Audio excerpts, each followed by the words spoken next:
Okay, so gentlemen, I was asked first if everybody could lean into the mic when you're talking so everybody can hear you. Okay, so we're going to get started with the questions. Thank you, everybody, for your participation. We had a lot of questions. So we kind of put them into categories so we could at least touch on most of the things that people in the audience are interested in. So we will start, and I believe I'm starting with Lieutenant Olmstead. I started with you on the next. Okay. So each of you will get 2 minutes to answer the same question.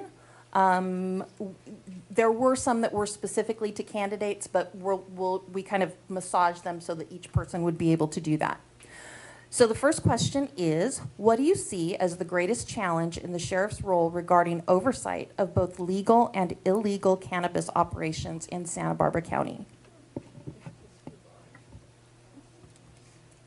Okay, with cannabis, the first thing that I think we need to realize is that it was the will of the voters the majority of the voters in California voted to legalize the recreational use of marijuana. And so now the role of the sheriff's office and the county is to decide and develop an ordinance that will help the safe use of it and a proper way of keeping it away from our youths.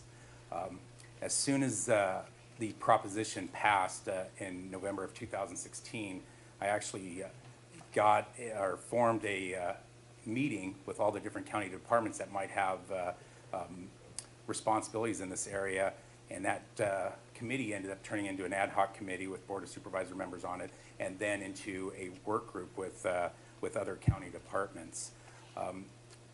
Over the last year and a half, we've developed an ordinance, both a land use ordinance and a business licensing ordinance, and with some fee structure in it. And the role of the sheriff's office obviously has been staffing with the marijuana laws and the ability to enforce the laws. And unfortunately, a lot of the area was in a gray area where it was hard to enforce due to the state laws involving collectives and the medicinal use of it. Now with the business licenses and the land use, I believe as long as there's proper funding through the tax measure and through business licensing, the sheriff's office will be able to respond. And we've developed we are developing a marijuana compliance team that will help enforce the county ordinance, but also primarily going after the black market style growers and business people that are outside the law.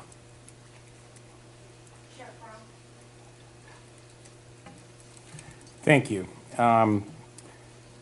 This is certainly going to be a very big challenge, and I'll in full disclosure, I was opposed to Prop 64, and I believed, and I still believe, that we already have enough problems in our community with legal drugs and with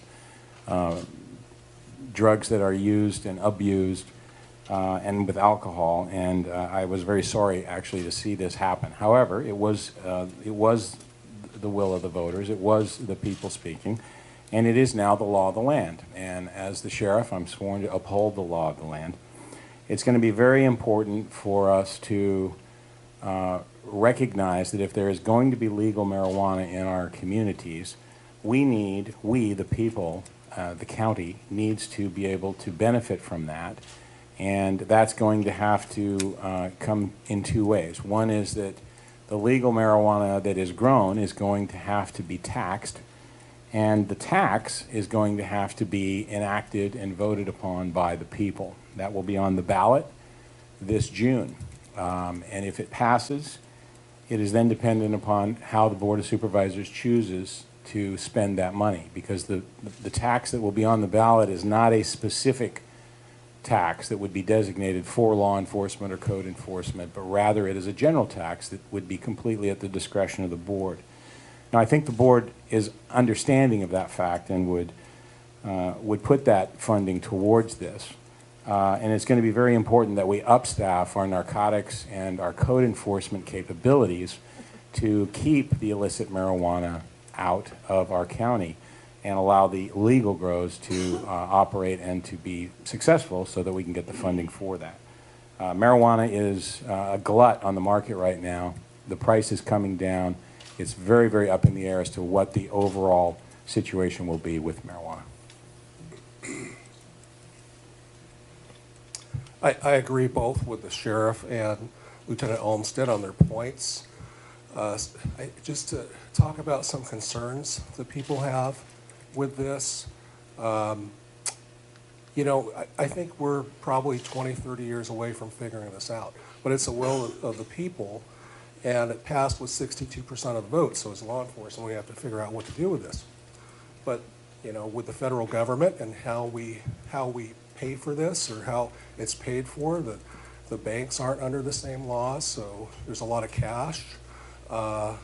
And there's a lot of illegal grows, like the sheriff said, so we're going to have to enforce those. You are going to need more personnel. There are state agencies already doing compliance checks on these different grows. We're already bigger than Humboldt County, is what I've heard. And so it's an issue that we're really going to have to face. And also the community is going to have to come together, because marijuana, I think in 20, 30 years, is going to be like big tobacco. So we're going to have to look at, you know, how do we have these campaigns to teach kids not to be smoking marijuana. We've done it for smoking cigarettes, but I don't think those people have been brought to the table on this. So there's a lot to figure out on this, and it's going to be a big challenge for law enforcement. Thank you. So, since we're on cooperating with federal agencies, if each of you could please clarify or explain your position regarding the collaboration with ICE and your position on the sanctuary state bill. Who am I starting with? Yes, I'm sorry. Sheriff Brown, you're next. Thank you very much. SB 54, the so-called sanctuary state bill, was a piece of legislation which I personally and we, the sheriffs of California, opposed. We believed then, and we believe now, that it is bad public policy. Our quarrel with SB 54 is that it provides sanctuary to criminals, and we don't believe that that should happen.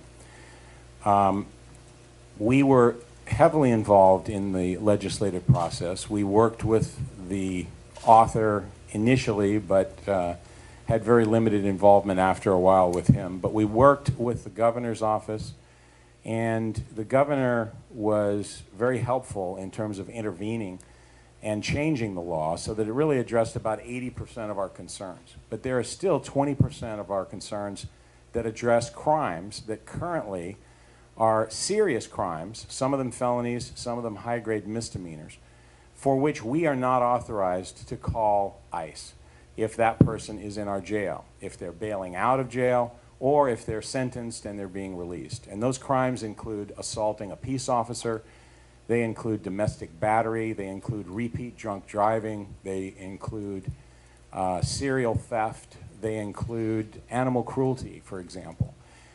They also, the law does not, as it currently is written, give us the authority to call ICE if we have members of known gangs, criminal enterprise gangs, who are arrested for a weapons offense or a drug offense and are in our jail. And I do not believe that that is sound public policy. And the Sheriff's Association, under my recent leadership and under its continuing leadership, is working legislatively this year to try to pass a legislative fix that would address those deficiencies in the bill. We have no desire to impact otherwise legal undocumented persons, but we need to target criminals. Well, I think the whole immigration system's broken, and it's very hard for some people to become a resident. And it's you know, immigration is if you go to court, it's under the executive branch of law enforcement, and it's a civil process, and you're not entitled to a public defender, you're not entitled to an attorney unless you can afford it. So there's children that go and represent themselves in immigration court. And in our county, our main commodity is agriculture. So, you know, I am not for letting hardened criminals go. And I read the bill. The bill is it's California law. The people have spoken, and we're going to enforce California law, the law of the land, like the sheriff says. I'm not in support of being an ICE agent. I'm not in support of cooperating with the federal government on people who are in for petty crimes. And the way I read this bill was that we don't really do much different with serious felonies or even low-level misdemeanors that somebody has a repeat history with a low-level misdemeanor. But maybe I'm missing something on that. I know that well, anyway, it's a law of the land, and we should support it as a law enforcement agency as the people has voted. Thank you. Lieutenant Olmstead? Unfortunately, with the federal government and the state government has put law enforcement in a difficult situation. Both the federal government and the state government have laws, and the problem with SB 54, like the sheriff said, is that it limits our ability to protect the public. There's several laws that need to be added, violent felonies, like the sheriff said, that need to be added where we can cooperate with the federal government to protect people. Our job is to protect the community and remove people that are felons and dangerous people from hurting the public. When I look at it, I'm always worried about a law that restricts law enforcement's ability to protect the community. Several responsibilities that I have, narcotics investigations that I manage, and also human trafficking. These type of laws that limit our ability to remove serious felons from the community affects those type of investigations. We need to change some of the laws to allow us to work with the federal government or continue working with the federal government, and also be able to seek federal money and grants to investigate, like human trafficking and narcotic interdiction. Thank you.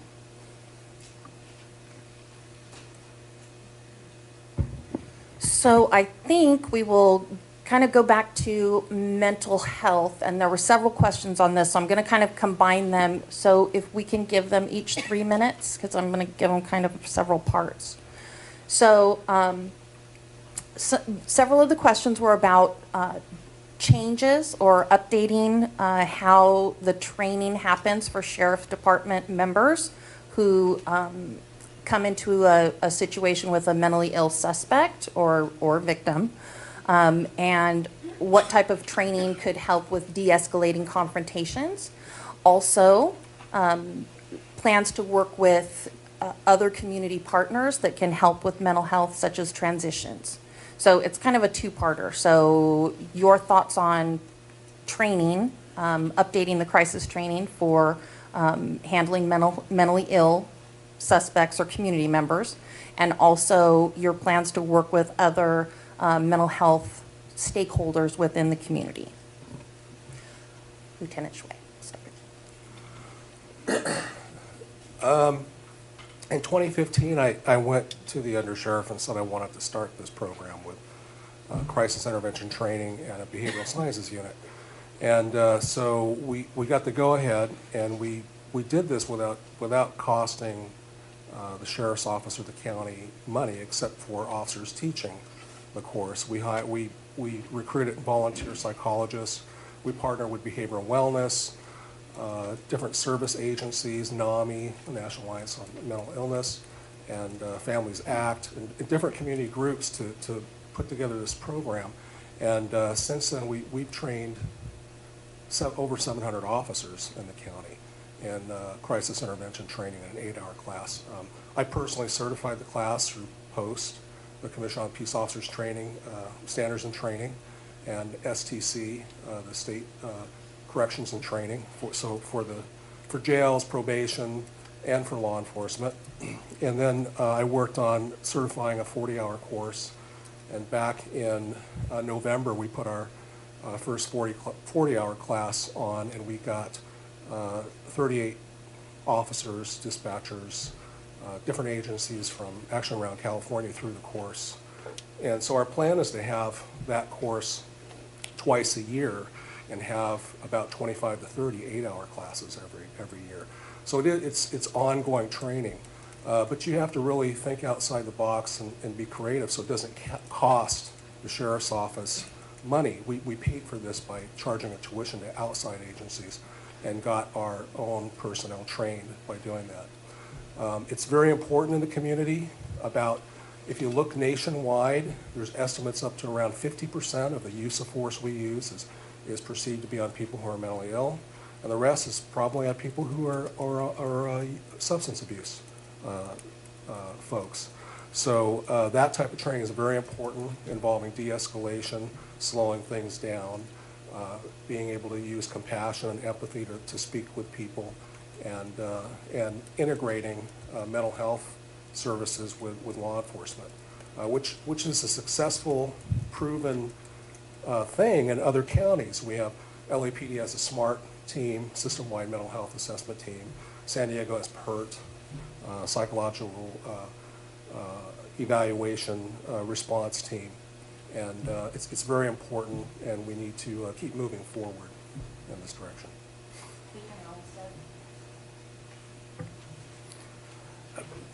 Obviously, Lieutenant Hsueh is correct with several programs that we need to continue to address the needs of the mentally ill and people in crisis. Like I told you earlier, I teach at the Allen Hancock Law Enforcement Academy. One of the classes I teach is People with Disabilities and Crisis Intervention, where we talk about de-escalation skills and law enforcement tactics to minimize the use of force that deputies or officers would have to use in different situations, using verbal skills, de-escalation tactics, and then obviously using tactics, keeping distance, trying to identify ways to slow the event down so they don't have to quickly go to some sort of use of force or lethal force. We need to continue this training. All law enforcement officers in the academy receive crisis intervention training and de-escalation skills and officer safety tactics. But like I said earlier, those skills are perishable, both in communication skills and use of force tactics. So we need to continue doing those trainings on a routine basis. And a lot of times, a 40-hour class can be difficult to fit in for an entire department, and it can be very difficult and financially draining on the department. So we need to integrate a process, and as sheriff, I'll integrate a process where we offer the 40-hour class, but also in various law enforcement training classes, whether it's our use of force qualifications, we integrate in scenarios and add in tactics that the deputies can train in de-escalation skills and using proper tactics. Also, last week at the budget hearings, at least one parent spoke about an interaction the sheriff's office had with her son that was mentally ill. And they pled for $130,000 to hire a crisis intervention specialist. In a $145 million budget, we need to hire a crisis intervention specialist, and where they can come up with best practices, they can assist with the training for deputies and de-escalation skills in identifying people in crisis and mental disabilities. Sheriff Brown. Thank you. Well, I certainly agree that mental health and mental illness is a topic that is something that we need to be very, very concerned about. One of the greatest public policy failures of our time was the decision to deinstitutionalize the mentally ill. And we ended up with severely mentally ill people in communities throughout the country, many of whom suffer from co-occurring substance abuse and homelessness. And they are rotating in and out of our jails because the jails have become the de facto mental institutions for our counties. And the reality is, mentally ill people should not be in jail. And the reason that most of them are in jail is because there are not adequate community-based treatment or housing alternatives for them. And it's really important that we, as a community, fix this problem. And I commend Lieutenant Hsueh for spearheading the CIT training, and I was happy to approve that as the sheriff. But I want you to know that I have been an advocate for the mentally ill for many years. For the last 7 years, I have served as a commissioner on the state's Mental Health Services Oversight and Accountability Commission. I've been appointed by 2 governors, one a Republican and one a Democrat, to serve on that commission.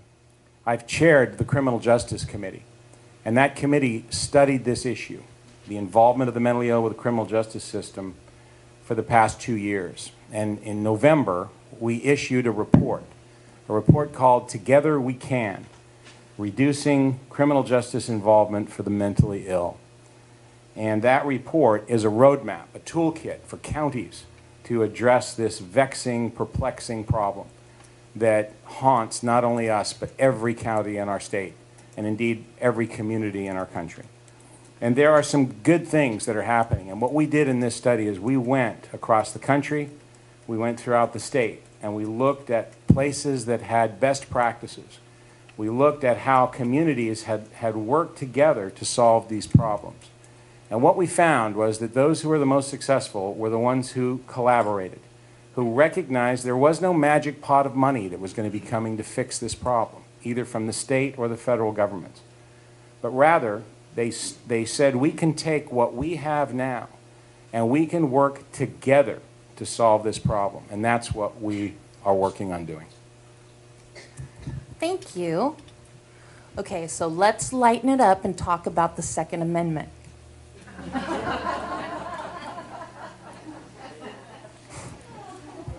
Okay, so this is a question for each of you. Lieutenant Olmstead, we'll start with you. What is your view on concealed carry permits, and what would be your policy?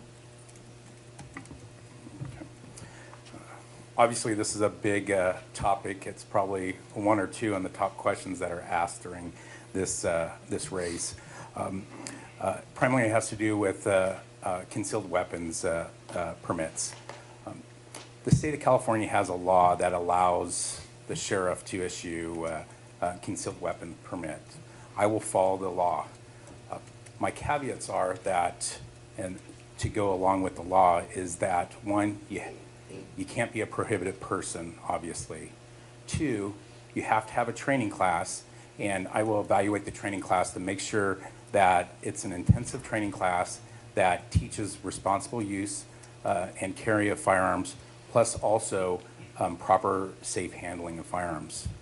3, you have to have an extensive psychological interview to confirm that you should properly or should have a firearm. 3, you have to be able to qualify with the use of that firearm properly. And it has to go along with the training. And lastly, you need, the program has to pay for itself. My prior experience working in the training bureau, because there are people within the county that have been issued concealed weapons permits, and the servicing of those individuals takes a lot of time from Sheriff's Department employees. And that's time that's taken away from training other deputies and custody deputies. And so the program needs to pay for itself properly, because we have very limited resources, and now we're taking away from our primary responsibility of training deputies, training custody deputies, and servicing this ability to give concealed weapons permits. So as long as those criteria are met, I will follow the law with concealed weapons permits. Sheriff Brown? Thank you. I believe that the key to this issue is the same as to any issue regarding the regulation of firearms, and that is balance. It's really what's lacking in so many things and so many approaches that we have today. My position is pretty well known on concealed weapons licenses. I will issue concealed weapons licenses under a two-prong test. either someone has a vocation or an avocation that requires the carrying of a firearm, but they don't otherwise have the legal authority to do that. Examples of that would be, avocation-wise, would be someone who's a reserve peace officer, for example. A vocation could be a jeweler that transports large amounts of diamonds, a firearms dealer who transports lots of firearms and is potentially subject to robbery. I provide concealed weapons licenses to judges, to private investigators, to people who have a legitimate reason for carrying a firearm in the course and scope of their employment. I also will provide a concealed weapons license to people who have a credible threat that's been made against them or a member of their family. And I believe that those reasons are legitimate reasons, and I have about 80 licenses that are issued throughout our county for that. But I want to be very clear. Although I am stringent in terms of those requirements, I do recognize that the Second Amendment is also the law of the land. And I am a firm believer that it is a right that Americans are entitled to. And I have always been, throughout my life, connected in one way or another with firearms in terms of being a competitive shooter, and I still am to this day. And I believe that firearms, properly owned and properly used and properly employed, are a source of recreation, they're a source of protection, they're a source of, can be used in hunting, they can be used in a variety of things with legitimate and lawful purpose. But I don't think that our county, and our county specifically, is well served by having a proliferation of concealed weapons licenses. I will issue them, as I said, to people that have a legitimate reason, and the other categories that I didn't mention would be, for example, ranchers, farmers, people who are out in remote areas. Those people, I believe, are people who should be considered for those concealed weapons licenses, and I do issue them to them.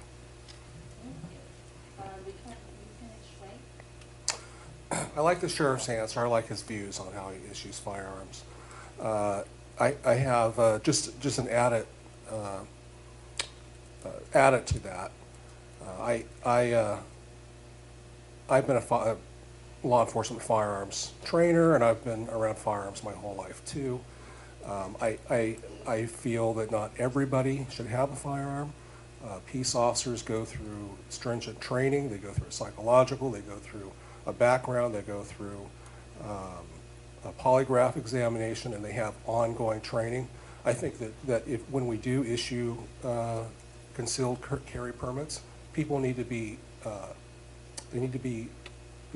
well trained with the weapons to prevent accidents and know how to properly handle that. And I would like to see us train the people ourselves and have contact with them every year to be, rechecked and recertified and make sure that they're still in the same their mental health and their same mindset that they were when they qualified to have that firearm. But I would follow the laws of the land, and but I would like to see us have a little bit more involvement in what's trained and who has these. All right, thank you. So we're getting close to the end. So I have two more here that I really want to get to. So that'll be it for tonight. So the last question again is kind of a conglomeration here. What has been done and can still be done to improve conditions in the Santa Barbara County Jail, including with medical facilities, safety of both officers and the inmates, and overcrowding was in there as well. Is that part of jail safety, I would think? Okay. So we'll start with, who was I on last? Does anybody remember? Sheriff Brown's turn. Thank you. That was my husband back there telling me. Can we do 2 minutes each? Sure. Well, as I indicated earlier, I fulfilled a campaign promise by making the Northern Branch Jail a reality. This is something that my predecessors tried and failed for 30 years to accomplish. And I was able, through a lot of tenacity, to basically not take no for an answer, and to recognize that this was the single most important construction project that we had in the county that had to be done. Our jail is abominable. It is a facility that in parts of it are over 50 years old. It's an antiquated design. It is not a modern correctional facility, and it inhibits our ability to offer the type of programming that can reform and allow inmates to recover and to rehabilitate and to ultimately reduce recidivism. And I recognized that early on, and I made it a priority. And we're building that jail. That jail is more than half completed right now, and it's not far from here. And that jail will be a reality, and it will be open, and it will relieve overcrowding that currently affects the jail, the main jail in the South County. Now, once that jail is built, it won't be the answer to all of our problems. It's 376 beds. It's not enough for a system that has to have between 1,000 and 1,100 beds, according to our agreement with the state and according to our needs that we have here in the county. So what it means is that we're going to have to, in a way that's very smart and very diligent, remodel and repurpose the main jail in such a way that we can enhance the medical and the mental health abilities in the jail, which are pretty dismal right now.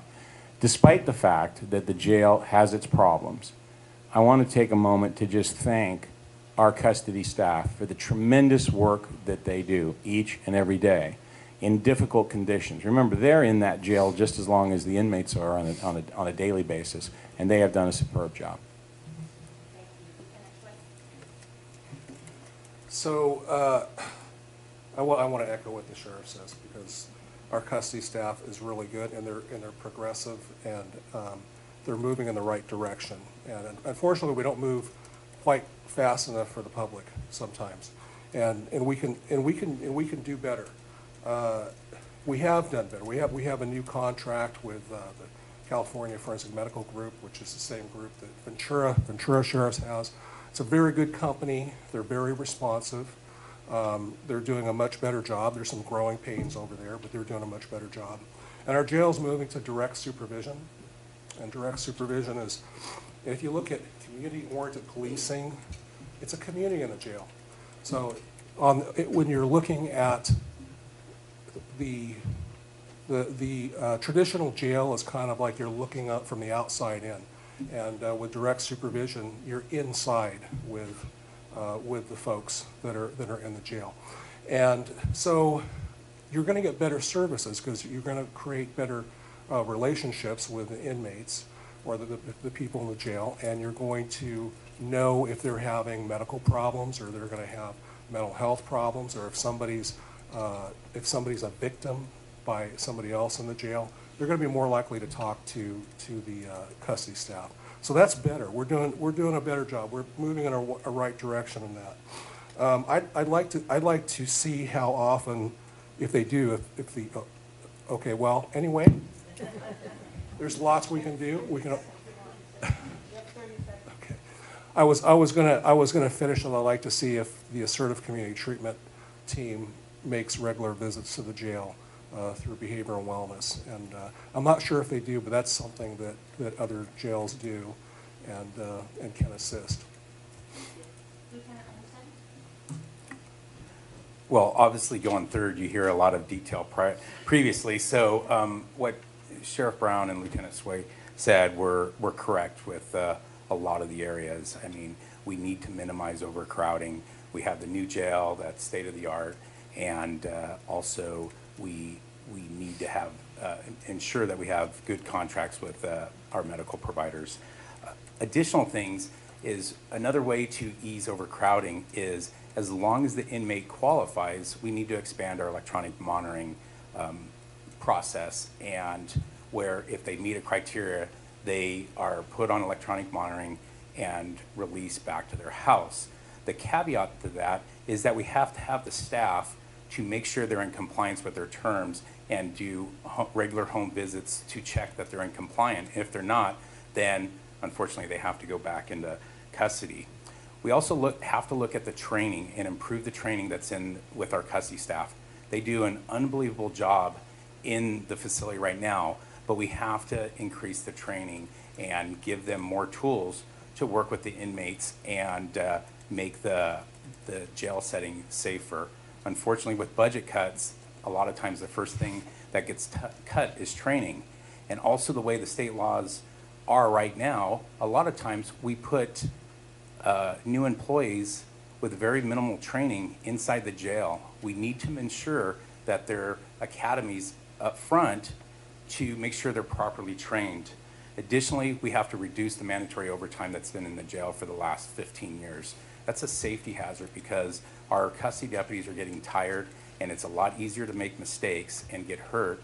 And also, it's more unsafe for the inmates also when things happen. And then finally, we have to repair the South County Jail. And unfortunately, that's tens of millions of dollars. And we should have been identifying that 10, 15 years ago at least. All right, thank you. And so our last question, we will start with Lieutenant Hsueh, and then when we go to closing statements, we'll start with Lieutenant Olmstead. So the last question is, taking into consideration some of the problems with recruitment, so including kind of the low trust or interest that there is in law enforcement, and also the fact that morale of current employees has been discussed as low. How will you be able to recruit in this extra dangerous climate that is also existing in our communities? Was I starting? You're the Okay. starter this time. We have to look at different levels, and we have to look at a year from now, and we have to look at 20 years from now. So POST, the California Commission on Peace Officer Standards and Training, they started this pipeline program, and it's targeting kids that are in 5th and 6th grade to go out and mentor kids in law enforcement and get them interested in law enforcement. We have our own community resource deputies, and there's one community resource deputy, and I'm going to give him props, Dave Valadez, and I hope you're listening, because he went out on his own and he started recruiting kids and training kids in law enforcement, and it's not. These are deputies doing this on their own. They're not, staff is not going, hey, go do this. So he goes out and he gets them fit and through law enforcement training, and a lot of us on their own time. So we've got to hit the schools, we've got to hit the colleges. We can't forget the military. The military is still important. There's a lot of programs in the military that in other industries where the military trains their folks and they get them civilian certifications and they have jobs before they get out of the military. And I think we're missing the boat on that. Now that also comes with taking care of your employees, employee wellness, PTSD and issues like that. But we have to address that for our law enforcement folks too. And I'm out of time, so I could go on for like 2 hours. Okay. Like was stated, recruiting's very important, and it's a problem nationwide, unfortunately, for law enforcement agencies. Some of the ideas that I have to help recruit is, and some agencies are doing it already, is we need to look at ways to offer recruiting bonuses, both to potential employees coming in, where you have a staged recruiting bonus as they stay longer. They finish training, they get off probation, they're there for 5 years. It's a very little investment for the potential of recruiting employees and filling those vacancies and not spending so much in overtime. Also, develop a recruiting bonus for current employees so they could go out into the community and recruit people, their neighbors, people they run into, and give them an avenue and a bigger incentive to go out and try to recruit into the agency. We need to, like I stated earlier, go and outreach to the schools. And sometimes this could be a very long investment.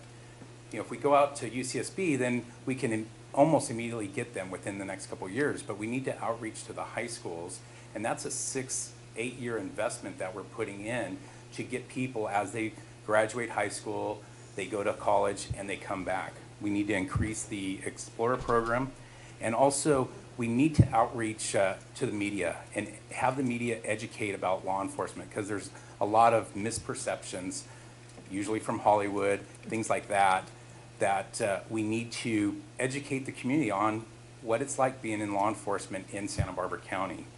And lastly, we need to ensure that the deputies and custody deputies and dispatchers are properly compensated. A lot of problems we have is that other agencies nearby are paying a lot more, and they take some of the very good candidates away from our pool of recruiting employees. Thank you. Sheriff Brown. Thank you. As I mentioned previously in my remarks to one of the questions, we are doing things differently. We're throwing the net further and wider than we have in the past. We are establishing and making use of feeder systems to get young people interested in a career in law enforcement and to progress to the point where they actually accept a career in law enforcement, hopefully with our agency. We are streamlining our processes. We want to do that for several reasons. One, to accommodate people from out of the area that want to come and test. And if we can put them through a battery of tests at one time and save them a trip, it saves expenses and it makes it a quicker recruitment process. But we also don't want to lose candidates to those other agencies, because oftentimes candidates come and they apply with several law enforcement agencies at the same time. And if we can complete our background investigation and all of the arduous things that we do to hire someone, we can perhaps get them on board before another agency offers them a job. We're putting more staff into our human resources division on a TDY or a temporary basis to accommodate the need. We've established that recruitment team that I told you about, from people from throughout the agency who can go out into the community and who can tell people what a great organization we have. And we do have a truly great law enforcement organization. And finally, as was mentioned, the compensation for law enforcement officers, the compensation for our sheriff's deputies and for our custody deputies has to be competitive to the market. And the sheriff doesn't set those salaries. The sheriff doesn't set the budget. That's something that the Board of Supervisors sets. And they have to look at this and really make sure that market studies are being done that are legitimate and that are equitable to our people. And lastly, we will not, no matter how difficult it gets, we will not lower our standards. To put someone who's unqualified out on the street, to put someone in a patrol car with one of our deputies is just like giving them a defective piece of equipment, and it won't be done as long as I'm the sheriff. All right, thank you to all three of you. We are going to take 2 minutes each now to do any type of a wrap-up, any last thoughts, things you want to leave us with, anything like that. Lieutenant Olmstead. Thank you. To be a good leader, you must have the confidence from the people who work for you, your peers, and the people you work for. The current sheriff... Sorry about that. I'll start over. To be a good leader, you must have the confidence from the people that work for you, your peers, and the people you work for. The current sheriff has lost that confidence. The Deputy Sheriff's Association, made up of the men and women who come to you in your time of need, has endorsed me for sheriff and basically voted no confidence for the current sheriff, with only 47 members out of 463 members voting for him. The County Board of Supervisors have lost confidence in the current sheriff, with only one board member endorsing him. Also, many members of public safety, other county departments, and community members have lost confidence in the current sheriff. Let's bring back the confidence in the office of sheriff. Thank you to the League of Women Voters for hosting this event and for the community participating. I ask that you support me and vote for me June 5th. Thank you. Thank you, Brian. You know, you were doing great up until that point. Very disingenuous if you didn't say.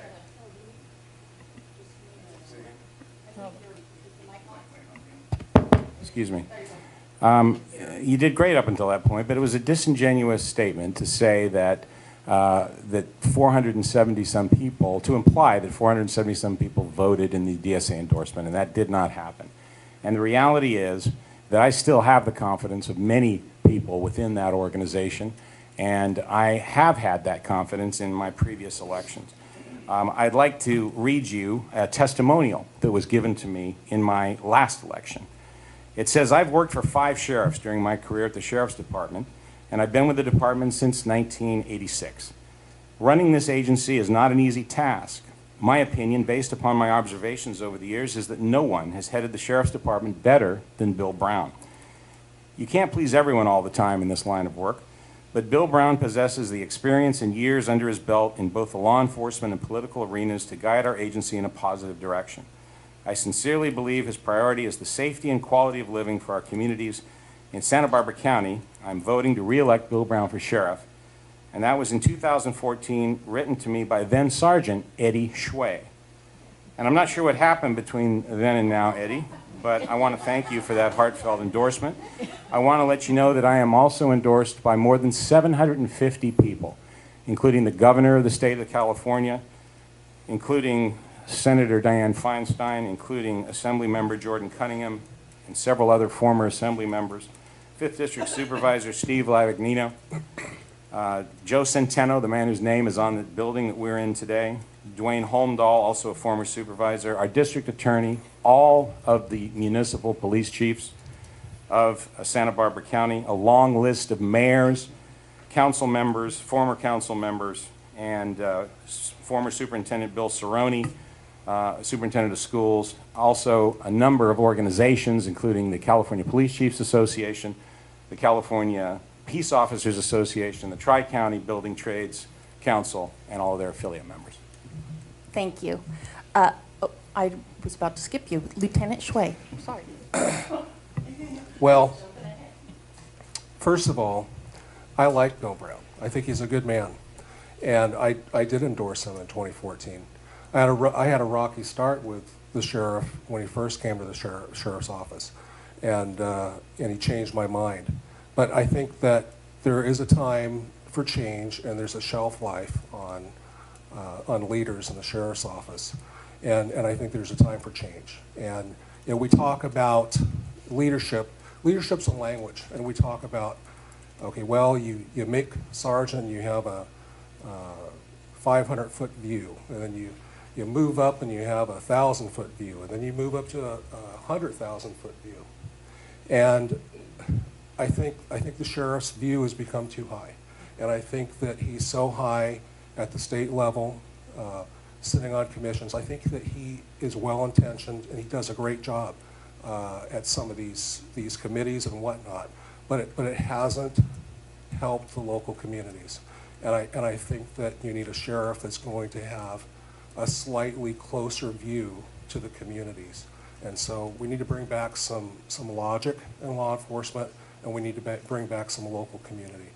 But I do think Bill Brown's a good man, and I wanted to tell him that this wasn't personal, and I didn't talk to him before because I didn't want him to talk me out of this. And but I will tell you, I have a lot of ideas. I have a lot of experience. Building trust in our office with the community is very important to me. And I'm committed to providing the community safety services it deserves. So the community is not only safe, but you feel safe in your community. I'd be honored and humbled to be your sheriff, and I'm asking for your vote. And thank you. I want to thank the league, and I want to thank the people here and the people at home listening. And thank you all for staying till the bitter end. I just have one or two more things to tell you. I wanted to mention one more time our co-sponsor with the Santa Maria Times. A lot of local newspapers are going out of business these days. So please support our local print press outlets. Oh, the Sun is here as well. So keep those papers going. And then also, again, there's some literature outside if anybody's interested. And I would like to thank all of the candidates. Santa Barbara County is very lucky to have 3 men like this all in this race. So again, thank you very much, not only from the league, but from our community. All right, have a good night.